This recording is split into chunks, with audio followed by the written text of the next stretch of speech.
Yes, I agree, motivation is powerful. Motivation feels powerful, lalo na after a big win and of course, after a painful loss and you promise yourself na, okay, this time, nagbabago na talaga ako. But in reality, yung motivation natin nag-i-spike lang yan eh. Ano sunod mangyayari? Mag-fade na naman yan. But traders who have discipline, yung discipline kasi guys, it is quiet, it is boring, and it is unattractive. Pero yung discipline na ginagawa mo, it compounds. Ano itsura ng discipline? Sabihin natin, mag-journal ka ng trade mo. So right now, siguro nakakatamad siya. Pero kung ginawa mo siya within 5 days nagawa mo siya, sunod yan, gagawin mo yung pang 6 day hanggang makumpleto mo yung 30 days. And pag binalikan mo yung journal mo, magugulat ka na lang na, uy, kaya ko pala gawin yon. And that's discipline. That's what it looks like to be disciplined. Even ako, no, hindi rin naman ako perfect na trader. Hindi rin naman ako malupit or magaling. Pero the thing that I can lean on is yung discipline. Kasi discipline will never fail you. But motivation can fail you. Kasi once na build mo na yon, you already know what it looks like. Alam mo na ang itsura nun. Kaya whenever you fall from that discipline, alam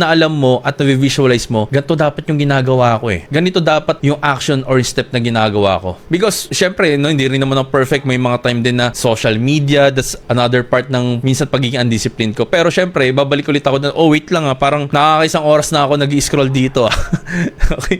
So, nakakabalik agad ako. I always remember na, ito dapat yung ginagawa ko. And very important na ma-visualize nyo siya at magawa nyo siya. Kasi once na magawa mo yon at makita mo na ito yung itsura nun, madali ka makakabalik sa discipline na yun. Kaya kung naboboard ka, push mo lang talaga. Push mo lang. At the end of the day, you will benefit from that.